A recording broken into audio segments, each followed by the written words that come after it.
My name is George Mboro and I'm the CEO of Easy Africa Homes Limited, and today we want to go on a tour and that is Shimoni Caves. This is where slaves were picked from the Africa inland and taken all the way to other countries. Let's go explore, let's go hear how slave trade was done. Misi mtumwa niwe na hofu tena, mimi mtoto wake Mungu. Kwa sababu ya njaa, as well some died because they were whipped to death. So for those who died in the cave, their bodies were not buried in the cave ground. There was no time for that. Instead, wale ambao walikufa milioni ilikuwa inakusanywa alafu inarushwa kule kwa bahari. Hiyo ndio ilikuwa rahisi kufanya mazishi yao. Mazishi yao ilikuwa namna hiyo, so that wakirushwa kule hiyo itakuwa chakula cha samaki wale wakubwa. Na wakiwa hapa ndani ya caves for 3 weeks, it is also said that they were not allowed to do any cooking. Instead, walikuwa wana survive na zile fruits zinaitwa dates au tende. Hizo fruits were obtained from Arabian countries, not in East Africa here. Na wale slave traders wakikuja hivi from Arabian countries, they had to come with those fruits so that they could feed up slaves in the cave here. And those fruits tasted very, very sweet. And therefore, mtu akikula matunda hiyo, then mtu anasikia kama kukunywa maji kila wakati. And therefore, slaves were forced to dig a well in the cave here so that they could obtain water for drinking if they felt thirsty. There is a well in front of us there. Therefore, hicho ni kisima ambacho walichimbiwa so that waweze kupata maji ya kunywa.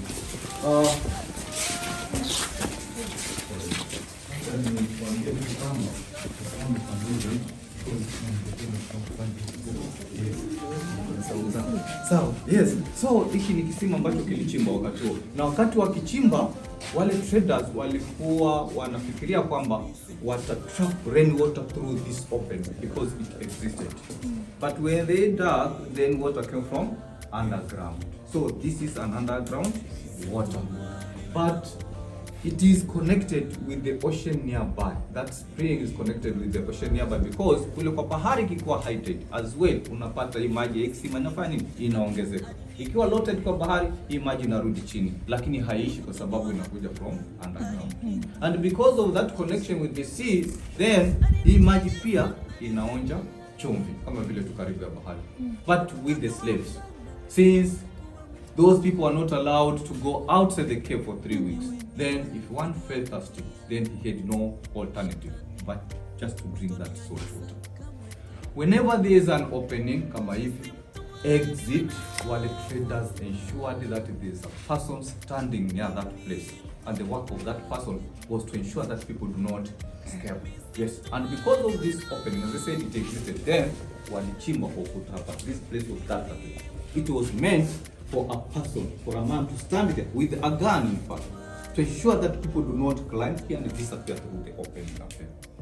And in case mmoja wao alionekana akijaribu ku escape, then mtu kama huyo alikuwa anapewa punishment. Very severe punishment was given to him because he was shot dead on the spot. And if he wasn't shot dead, then his hands were chained. Both 2 hands were chained, stretched sideways, and again the person used to be put at the back here on their skin till he dies. And the punishment was done in front of other slaves so that they be scared and not to be the same mistake. There are metal rings, pieces of chains as well, attaching the wall behind us, that side. That is where people are being punished. Pieces of chains as well. Only pieces which were left behind because of the edge, lakini ilikuwa ni zile tu chains kamili. So kuna metal ring pale, chain has been put through it. Ilikuwa inafunga mkono wa slave namna hiyo, that side. And also another hand was chained here. There was another one here, but this one is blocked there due to edge, as you can see. So anafunga mikono yote miwili kunyoroshwa sideways like this, but facing the wall of the cave hivi. Alafu sasa ni kuchapwa viboko at the back. The person who was whipping this slave was also a trader, and when that trader became tired of doing it, he took a rest. He used to sit on this rock here. We are spotting the torch, so that he could gain energy. And once he gained energy, then he repeated whipping this slave. So ataendelea kufanya hivyo until huyu slave ambaye anakuwa whipped will die. And once he's dead, also his body will be collected and be dumped to the seawater.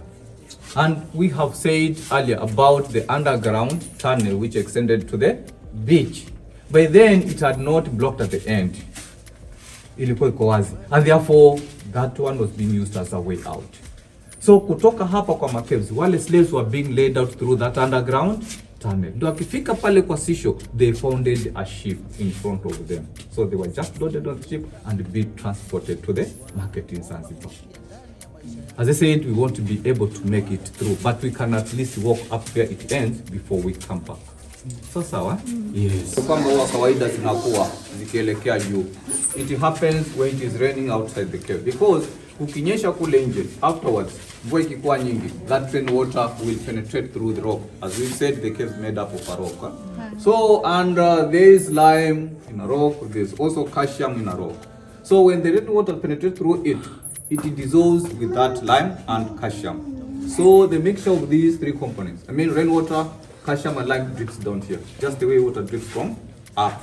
Ikidrip hapa, baadaye ile maji ya mvua ita-evaporate, itakauka. Iki-evaporate maji ya mvua, lime and calcium is left behind. Therefore, it solidifies itself. It changes to a rock. And because of accumulation of lime and calcium, which is being left at the end here, after every time it is raining, then this kind of a rock is building itself upward because of that. So kuna hizi ambazo zinaenda juu kama hii sasa, it's known as a stalagmite. There are some which do point downwards from the ceiling of the cave, are known as the stalactites. So sawa. And before we continue, this is very important to everybody, kwamba kuna njia kwa caves zimeinuliwa kidogo. On the sides of those parts, you are going to find that stones have been arranged like we are spotting the torch here. Do not step beyond those stones. Do not walk on the sides of the path. Just keep on the path, because on the sides of the path, those places are very, very slippery and muddy. It's because sometimes are flooded with water. Even today, even now, when it becomes higher than the sea, seawater normally does what? Seeps into the caves. So sawa, so msikanyaga zile sehemu za kando kando tafadhali. Haya, tuendelee. And please here, take care of yourself. Misi mtumwa niwe na hofu tena. Huwa kuna watu wanakuwa interested na bats. Kuna bats hapa juu, don't be scared hawatupati. Sawa, kwa vile kuna mwangaza, they don't fly towards the light. Ziko pale, sawa. Hizo ni bats ambazo zinakaa hapa wakati wa mchana. Though are of different species, but this type which looks black like those ones normally feed on small insects, like mosquitoes, flies, moths and small worms as well. Kuna wale ambao anaitwa fruit bats which do feed fruits from trees. Those ones do not stay in the caves. Instead, wanakaa on the branches of trees, and sometimes are found on the roofs of houses. With them, they look brown in color. They are not black. But wote do not feel okay with the strong light from the sun. Ndio wakati wa mchana wanajificha katika sehemu za giza, ikiwa ni kwa caves au mahali popote pale kwenye giza kidogo. Ikifika usiku, but sasa wanatoka nje. Like this one, so it reaches around 7:30 in the evening, they will all find a way out to the village to go and look for insects to feed on. And that is dropping of a bat. Kwa wale wakulima, ile kinyesi chake wanaitumia kama mbolea, inaitwa guano. But hapa hawaikusanyi ile guano kwa sababu ikianguka inaanguka kwenye maji, na hii maji ni ya bahari ambayo kwamba iko na chumvi. So ni kama kuchukua chumvi ukamwaga kwa mashamba wataharibu. So it is not collected because of that. Na wakati wa slave trade as well, hii maji ya bahari ilikuwa inaingia kwa caves hivyo tu na kurudi pending the tide. But when water came in, while slaves were in the cave, those people were just left in the water, nobody cared. Wengine pia walikufa kwa sababu ya mateso kama hayo. Yes. This is not the end. It continues behind me here, but please mind your head as you walk through. Please mind your head.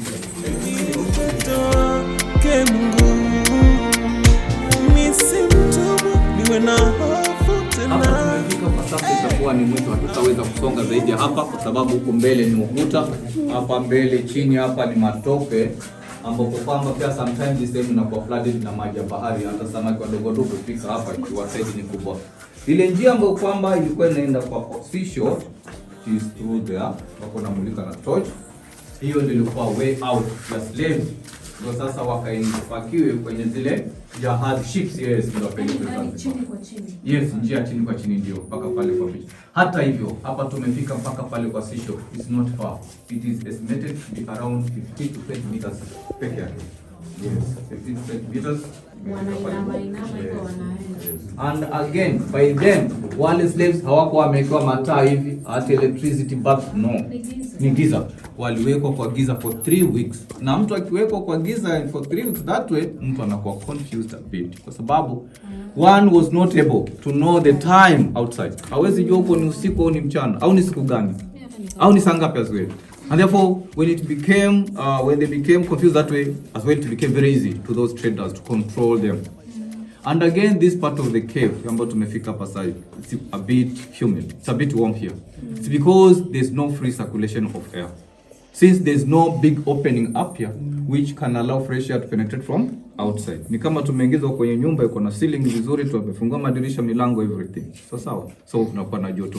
And wale slaves ambao waliwekwa sehemu kama hii, since slaves waliwekwa wengi sana mahali pamoja tena kwa muda mrefu, those people died because of suffocation. They suffocated, and as well their bodies were collected and be thrown to the ocean for the fish to take. So sawa. Yes. So hapa simama kwa muda mrefu because there's no air. We go back please. Turudi nyuma tafadhali. Na ilikuwa mwaka gani? Hiyo ilikuwa 16th century. 16th century. Mind your head. Niwe na hofu tena. Mimi mtoto wake. And these caves, by the way, as we said earlier, ni kwamba they are made up of coral rock. So all coral rocks were once under the seawater as coral reefs. Geographically, it is believed that these caves were once under the seawater as reefs. Ndani ya maji ya bahari tu. So this is to mean that there were no caves here. There is no village called Shimoni, in fact. It was part of the ocean. And underground there are plates which are known as the tectonic plates, which sometimes moves. And when those plates moves underground, they produce a certain force called tectonic forces. So those years back, when this was part of the ocean, those plates moved underground, and the land, which was inside the seawater, comprising of the coral reefs, comprising of other sea living creatures, that land was lifted up, and it's when the cave was formed. And after the formation of the cave, then afterwards, now water from the ocean hit the cliff in and out, depending the tide, as heavy waves, and therefore more underground tunnels were created as a result of an underground erosion, yes, because all those places which were weak were eroded by that movement of seawater. That's why we said earlier that the cave here had an underground tunnel which extended about 7 kilometers underground. It was eroded. Those places which were weak were eroded by that movement of water. Slave trade ilikuja kuisha kwa sababu ilikuwa interfered by the British. Wale wa British wa kwanza kuja katika nchi za East Africa walikuja na mambo mengi. One was to eradicate that slave trade and slavery in East Africa. Also was to do what? To introduce Christianity. As well was to do what? Their work was to explore Africa. They managed to do all those things. And when they stopped the trade, British did not go back home. Instead, they changed their name from the Imperial British East Africa Company to a British East Africa Protectorate. Waka to protect, and waka to colonize with that name as well. So sawa? Yes, well, it colonized because they protected us. So sawa? Yes. No, so protected us from slavery. Yes. Yes, hivyo. Hivyo. So ilipofungwa ile market kule Zanzibar walirepackage slavery. Wala sasa kuwapeleka kwa ship na huko wanafanyia slaves tu within. Yes. So you produce coffee na nini na nini wanapeleka. Yes, hivyo nilikuwa. So ile market kule Zanzibar ilipofungwa, then slaves hawakuwa wanawekwa kwa caves hapa tena because there was no slave trade. And therefore watu wale ambao walikuja sasa kuishi karibu na caves wakabadilisha hizi caves zikawa changed or turned to holy places, to shrines, believing that miungu inakaa kwa caves. Hizi ni dini za Kiafrika. This is not connected with the modern religions we have today. No, before the coming of these religions we have today, people in East Africa, especially the coast, believed that gods were living in the caves, under the big trees, on the mountains as well in the big forest. These places which are holy along the coast are called by the magic elders as kayas. Hizo ni kaya. Sawa. So kuna sehemu ambayo kwamba walibadilisha wakaitengeneza pale kama shrine kwa miaka mingi hadi sasa. And sometimes wanakuja pale kuomba vitu tofauti, wakiomba mvua, wakiomba kuondolewa magonjwa na vitu tofauti. And sometimes pia wanachinja wanyama pale kama mbuzi, kondoo, kuku, kutoa sacrifices zao. Sawa. Yeah, so tunapitia pale kidogo tuione tu. Now, though people today have been converted to different religions, lakini kunao ambao bado wana imani kama hizi za kuomba kwa makezi. Zaidi wanao practice this are very old people. And among them kuna mmoja ambaye kawaida yeye anaongoza maombi. Na yule ambaye akionaongoza maombi in case kwa bahati mbaya atakufa, then mmoja wao anakuwa appointed, so he takes over. So ni kitu ambacho kwamba inakuwa inherited from generation to generation like that. And either they do not believe in one God like many religions around here. Instead, wao wana believe in the existence of many gods. But one cannot see God with his eyes, but gods are being symbolized by those colors up there. Hizo vitambara vina symbolize miungu mitatu tofauti. And each god yuko na kazi ya kumfanyia binadamu. Like red, yes, symbolizes God from the mountains. Yule ni Mungu ambaye kwamba analeta amani kwa binadamu. So in case kama watu watapigana, watakuwa na uwana, the followers of this religion would come and pray before the god symbolized by the red color. Black symbolize God from the land. His work is to bring rain when there's drought. Whilst the white one is God from the ocean. Kazi yake ni ku protect people from diseases and accidents. So kukiwa na epidemic disease watakuja kuomba Mungu. Like when we had COVID-19, corona, yes, walikuja kuomba Mungu ambaye kwamba amekuwa symbolized by the white color kwa sababu yeye ndio akuleta kuondoa magonjwa. And maybe it's the reason why Africa maybe it was not very much affected by that disease. Pengine kwa sababu yao waliomba kwa makevu. Yes, kubalika. Yes, tunaweza kubalika. So this is a shrine. Sawa. And yes, nimesema pale sometimes the stalactite na stalagmite zinajua ndio kama ile pale inakomulika na torch. Ile ya juu ile mawe inakuwa kuja chini ndio chini inaenda juu alafu kulishikana pale katikati, forming that picture now known as a limestone pillar. Sawa. Wakati mwingine vile you are highly welcomed back to this cave for more visit. Sawa. So you encourage us even to bring more people. Yes, tafadhali. Hata hivyo, yes, ukitoka hapa utoke na information to other people. Hata kwa familia, you can organize family trips sometimes so that you can come and have a look. Ipi? Hii ilikuwa hii ni kitu ni vile leo hakuna, lakini ni kwamba hii ni stand ya kuwekea nguo. Kuna biashara zinauzwa hapa, kanga, nguo, t-shirt, hats zinauzwa pale. But leo vile Jumapili, yes, the project tu hapa. The project tu hapa. Hapana, sio market day. Ni leo tu vile Jumapili, labda sijui mwenyewe yule mhusika wa hizo hakuwa.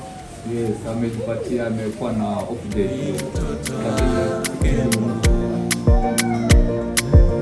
Mizigo mingi shetani alinibebesha, kwa kutojua haki yangu alinitesa.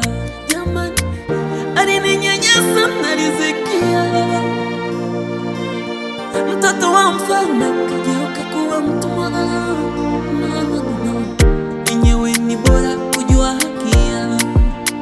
shetani, utoninyanya